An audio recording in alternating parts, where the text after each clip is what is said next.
Hello, thanks for joining us here for another video around the Red Bull Ring short track from this week's Steady Race B. I just had to upload some clips from these two races that I had last night because I was up against two people who were just absolutely ridiculously good, and it did make for some good racing at a couple of points. Coming on board here just with the end of my improved qualifying time, so it actually switched. When I did my track guide earlier in the week I was using even brake balance, but bit of an extreme difference, but now gone all the way to the back +5, and do seem to be getting some slightly better results with that. So that, and I've also increased the degrees of rotation on my steering wheel, so if you're on a wheel, I'd recommend on the wet, if you haven't tried it, trying a bit of a higher number of degrees of rotation, because I got down to a 1:5:01 there, which is by no means the fastest, but for me was definitely a lot better than I was already. So with that new qualifying time, now we're going to load in. You're going to see here place 1 and 2 are both on 1-minute ones, which is just ridiculous. So we've got Bwenzl or Bwensley there and Explo, both ridiculous qualifying times. So I knew that basically I was going to be between me and 4th place. The chap in 4th, Joseph, has got a history every time I've raced against him online lately of just ramming me off. I don't know if he's got a personal grievance against me, but that maybe is just his style, I don't know. Luckily we managed to stay away from him a little bit in these races. And just going to go on board here on this race for the first couple of laps. The rest of the race, nothing really happened, but we're going to see here how we get on with keeping up with the aliens in 1st and 2nd. Are we going to be able to draft along and stick with them, or get left for dust? The driver in 1st, the Swiss driver, he's actually in the Lancer, which I had to go at a couple of laps in, and I didn't seem to be able to get the car to turn anything near as well as the Subaru. Although Explo, he's in the Subaru as well, so it shows obviously that it's possible in either car. Definitely the consistency of the driver in 1st in the Lancer was just obscene. So stay on board here for the whole of lap 1. I do actually manage to stick with them here a little bit because they're fighting. Obviously they're not able to drive as quickly as they probably would like to, but you see they're bumper to bumper around here. Explo trying to put pressure on Bwensley, see if he can make him make a mistake, but from what I've seen that is not easy. It may not even be a possibility. You can see here now they've already pulled out a slipstream range there as we come down to the final couple of turns. Just doing my best to hit my apexes, do what pace I can without giving myself a penalty or sending it off the track, as we hook up to the last corner nicely.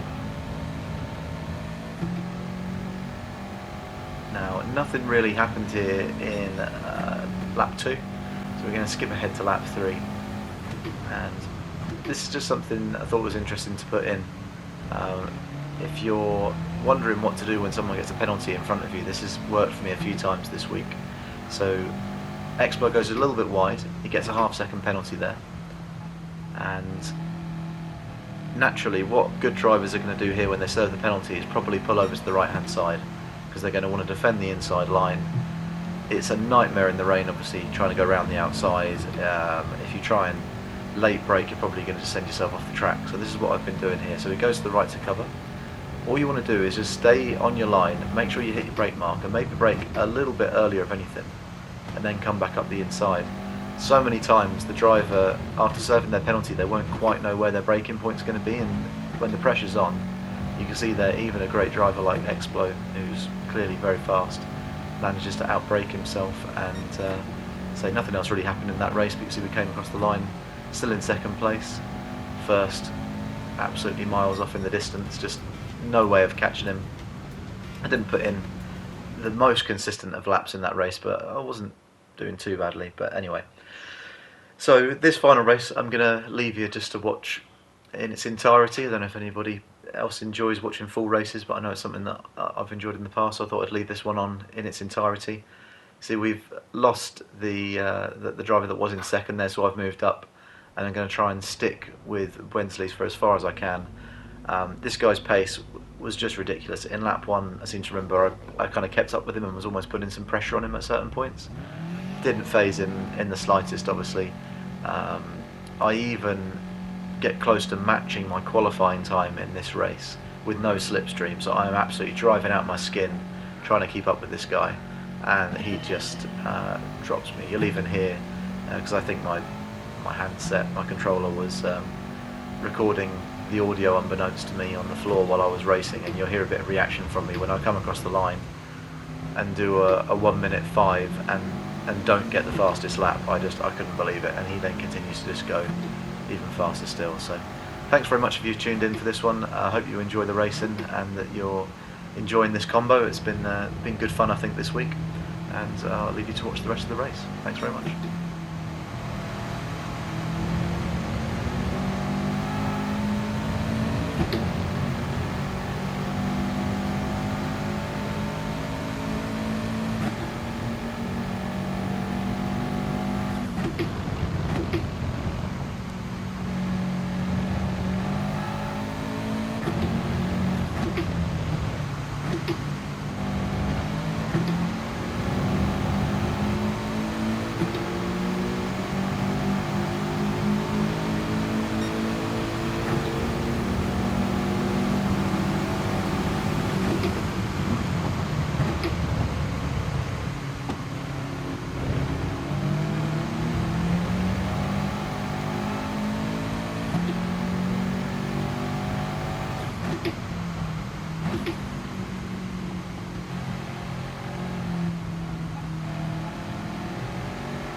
thanks so much if you've made it this far. If you consider dropping a like or subscribing if you're not already, it'd be greatly appreciated and really help the channel out. And we'll try and keep some more videos coming soon. Thanks very much.